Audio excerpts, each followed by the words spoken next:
आकाशवाणी सूरतगढ़ सुनने वाले सभी श्रोताओं को हमारा नमस्कार। श्रोताओं, हमारे जीवन में हम जानते हैं कि स्वास्थ्य का कितना बड़ा महत्व है। जब भी कोई बीमारी हमें घेर लेती है तो हमारी चलती फिरती जिंदगी को जैसे ब्रेक से लग जाते हैं। और इन भी बीमारियों में यदि हम कैंसर का नाम सुन ले तो हम भयभीत हो जाते हैं, हमारी रूह कांप जाती है। जो मरीज इस बीमारी से ग्रसित हो जाता है, कई बार वो जीवन की आस ही छोड़ देता है। लेकिन चिकित्सा विज्ञान ने इतनी तरक्की कर ली है कि कैंसर नामक बीमारी को भी हम हराने में सक्षम हो पाए हैं। ऐसी बहुत सी विधियां, ऐसे बहुत से इलाज जो है पनप चुके हैं जिनसे हम कैंसर को मात दे सकते हैं। चिकित्सक इस क्षेत्र में उत्कृष्ट कार्य कर रहे हैं। उन्हीं में से एक doctor BD Soni, gastrointestinal surgeon, आज हमारे साथ हैं आकाशवाणी स्टूडियोज में बातचीत के लिए।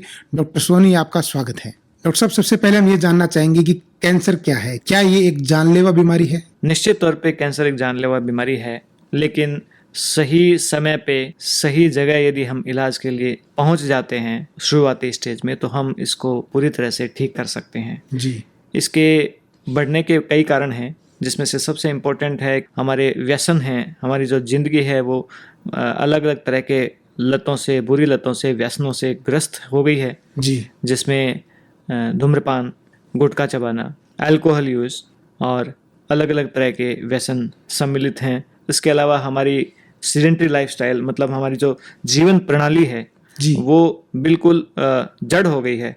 हम फिजिकल एक्टिविटी पे बिल्कुल ध्यान नहीं देते। जी बिल्कुल। उसकी वजह से मोटापा बढ़ता है। मोटापे से कई बीमारी और कई कैंसर्स जन्म लेते हैं। जी। तो ये भी एक कारण है।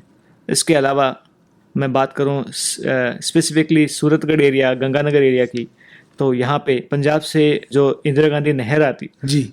उस नहर के जरिए जल के अंदर इंडस्ट्रीज से वेस्ट जो है वो निकल के उसमें घुल जाते हैं, कैंसर का कारण बनते हैं। हमारी जो पुरानी शोध हुई है इससे भी यही पता लगता है, because of the canal water cancer is prevalent in this particular area. जी डॉक्टर साहब, आपने बहुत सही बात बताई कि हम खुद काफी हद तक कैंसर के लिए जिम्मेदार हैं, ये कह सकते हैं।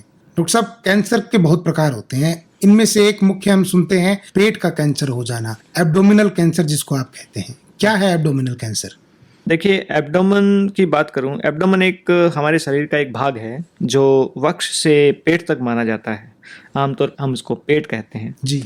पेट के किसी भी भाग, आंतरिक या बाहरी, में अनियंत्रित रूप से वृद्धि करने वाली गठानों एवं उससे जुड़े रोगों को एब्डोमिनल कैंसर के अंतर्गत रखते हैं। जी जी। इसमें विभिन्न अंग तंत्र जैसे कि पाचन तंत्र जो हमारे खाने पीने से संबंधित है, उत्सर्जन तंत्र एक्सक्रीटरी सिस्टम जो खून को छानने का काम करता है, जनन तंत्र जो कि जनन क्रिया से रिलेटेड है, एवं पेट के बाहरी आवरण जिसको हम एब्डोमिनल वॉल कहते हैं, उन सभी के कैंसर की गठानें एब्डोमिनल कैंसर्स के अंतर्गत आती है। स्पेसिफिकली बात करूं मैं गैस्ट्रोइंटेस्टाइनल कैंसर्स में, तो गैस्ट्रोइंटेस्टाइनल कैंसर्स में पाचन तंत्र से जुड़ी हुई सारी गठानें आती हैं। पाचन तंत्र से जुड़े हुए अलग अलग अंग होते हैं, जैसे कि आहार नली जो भोजन मुंह से अंदर पेट तक ले जाती है, भोजन का थैला जिसको हम आमाशय कहते हैं, छोटी आंत, बड़ी आंत, मलाशय, लीवर, पित्त नली, पित्ताशय मतलब गॉल ब्लैडर, और अग्नाशय ग्रंथि की गठानें इत्यादि गैस्ट्रोइंटेस्टाइनल कैंसर्स में आते हैं। जी डॉक्टर साहब, मतलब आपका कहना है कि भोजन को ग्रहण करने से लेकर उसके उत्सर्जन तक जो अंग काम आते हैं उनका कैंसर गैस्ट्रोइंटेस्टाइनल कैंसर कहलाता है। हाँ जी, बिल्कुल। जी डॉक्टर साहब, गैस्ट्रोइंटेस्टाइनल कैंसर के लक्षण क्या है? इनकी पहचान कैसे की जाए? देखिए, गैस्ट्रोइंटेस्टाइनल कैंसर्स से पीड़ित रोगियों में बहुत से लक्षण दिखाई देते हैं जो इस बात पर निर्भर करते हैं कि अमुक गठान कहाँ से निकल रही है या किस से जुड़ी हुई है। पाचन तंत्र से जुड़ी एवं निकलने वाली गठानों को सम्मिलित रूप से गैस्ट्रोइंटेस्टाइनल कैंसर्स के अंतर्गत रखा जाता है। मैं एक एक ऊपर से लेकर नीचे तक एक एक अंग के बारे में बात करूंगा, जैसे कि आहार नली। जी। आहार नली की गठानों में रोगी को खाना निगलने में तकलीफ महसूस होती है। खाना छाती में बीच वाले हिस्से में अटकता हुआ महसूस होता है। इसके अलावा वजन का गिरना, भूख कम होना, आवाज़ का बदलना और पीठ में दर्द इत्यादि लक्षण देखने को मिलते हैं। उसके नीचे आता है भोजन का थैला। जी। भोजन के थैले की गठानों में खाने के बाद पेट में भारीपन लगना, खाने के बाद उल्टियां होना, भूख बंद होना, वजन गिरना, खून में हीमोग्लोबिन की मात्रा कम होना, उल्टी या मल के साथ खून इत्यादि लक्षण मिलते हैं। जी। अग्नाशय ग्रंथि या पैंक्रियाज जिसको हम बोलते हैं, इससे जुड़ी छोटी आंत की गठानों में और अग्नाशय की ग्रंथि की गठानों में भी पेट के बीचले वाले हिस्से में दर्द होता है जो पीठ में जाते हुए महसूस होता है। उल्टी, पीलिया, भूख बंद होना, वजन गिरना, कभी कभी रोगियों में पीलिया के साथ ठंड लग के बुखार आना आदि लक्षण अग्नाशय ग्रंथि से संबंधित होते हैं। जी। इसके अलावा अग्नाशय ग्रंथि का ट्यूमर मधुमेह रोग का कारण भी बन सकता है, जो कि हाल ही में शरीर में डायग्नोस हुआ है।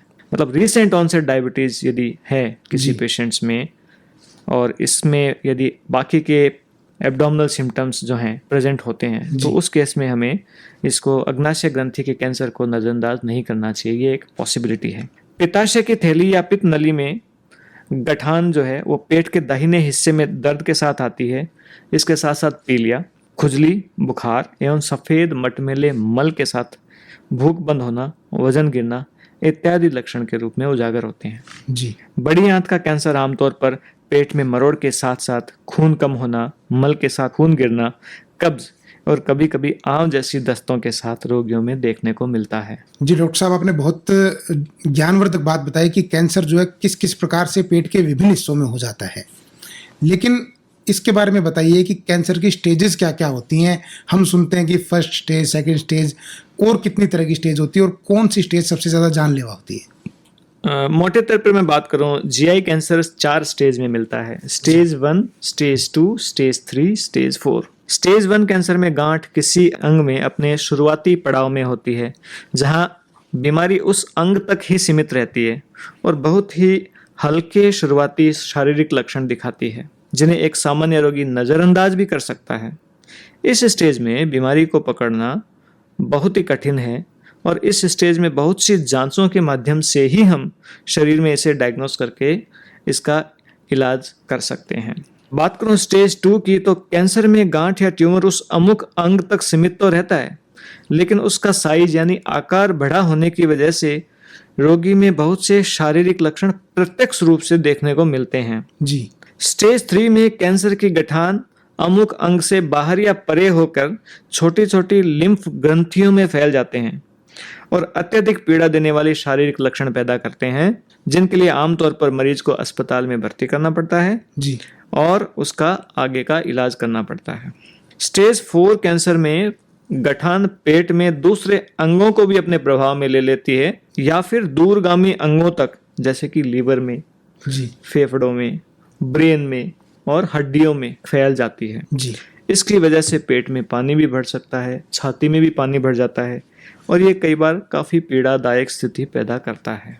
जी डॉक्टर साहब, आपने बताया कि 4 मुख्य स्टेजेस जो हैं ये कैंसर की होती हैं और किस तरह से ये अलग अलग तरह के लक्षण प्रकट करती हैं, लेकिन इन लक्षणों को हो सकता है कि इनको पहचान कर हम ना जान पाए कि कैंसर है, तो उसके लिए निदान किस तरह किया जाता है? डायग्नोसिस क्या है कैंसर का?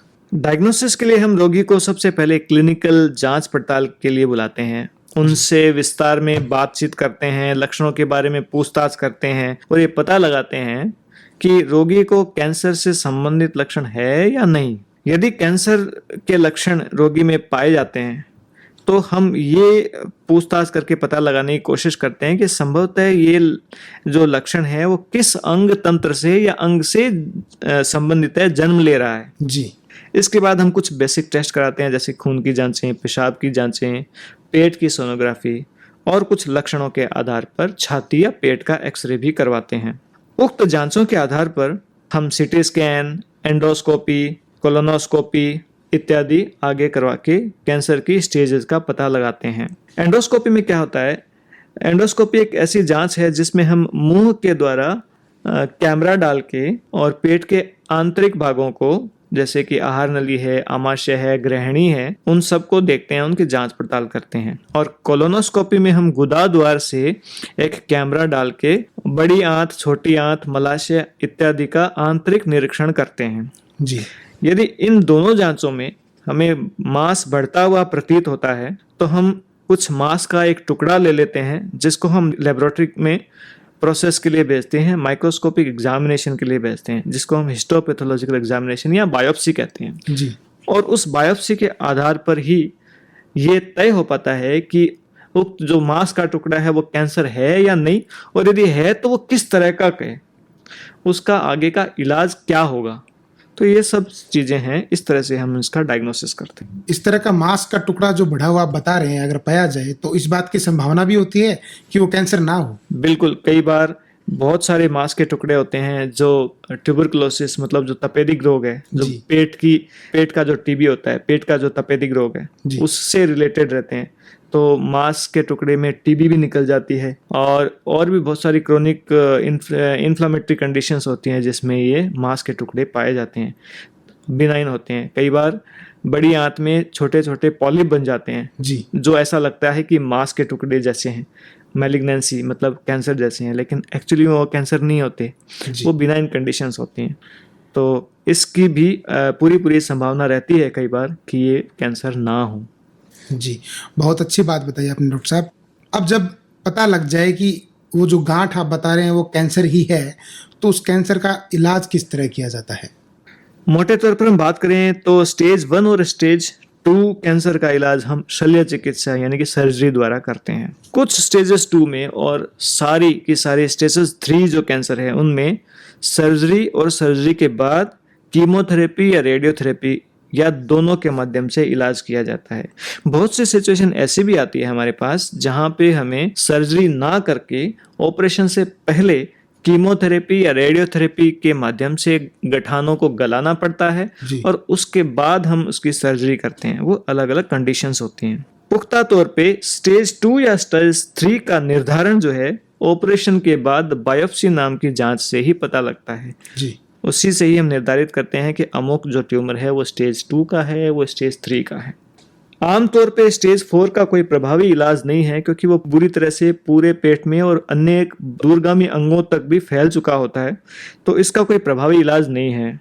हम रोगी को बेस्ट पैलिएटिव ट्रीटमेंट के बारे में बताते हैं। पैलिएटिव ट्रीटमेंट ये होता है कि हम लोग जो है बीमारी को ना हटा के उसके लक्षणों का इलाज करते हैं। जैसे कि दर्द हो रहा है तो दर्द की प्रभावी दवाई देके, हाई डोज देके या हाई इंटेंसिटी मेडिकेशंस होते हैं उनको देके, ओपियोइड्स देके। उल्टी हो रही है तो उल्टी की दवाई देते हैं और या फिर उसको मुंह से खाना पीना ना देके उसको नसों से खाना पीना दिया जाता है। जी। पेट में पानी भर जाता है तो पानी निकाल देते हैं पेट में से। छाती में कई बार पानी भर जाता है तो छाती में से पानी निकाल देते हैं। बुखार आ रहा है तो बुखार के लिए बुखार की दवाइयाँ देते हैं। तो ये सारे जो हम लक्षणों को ट्रीट करते हैं, तो ये पैलिएटिव ट्रीटमेंट कहलाता है। जी, आपके कहने का मतलब कि स्टेज 4 में यदि कोई कैंसर है तो वहाँ हम ये मान लेते हैं कि इसका इलाज कम संभव है, या कम संभव है, पीड़ा कम की जा सके। जी, बहुत अच्छी बात बताई। अंत में हम आपसे यही जानना चाहेंगे डॉक्टर साहब कि आप हमारे श्रोताओं को क्या संदेश देंगे कि वो कैंसर से किस तरह बचकर रहें, किन बातों को अपनी जीवन शैली में उतारें? बहुत से सुझाव मैं देना चाहूँगा। सबसे जो महत्वपूर्ण सुझाव है, आप अपने व्यसनों को, लतों को आप सुधारें, लतों से दूर रहें, अल्कोहल को बिल्कुल ना कहें, धूम्रपान बंद करें, बीड़ी, सिगरेट, तंबाकू इनका सेवन ना करें। जी।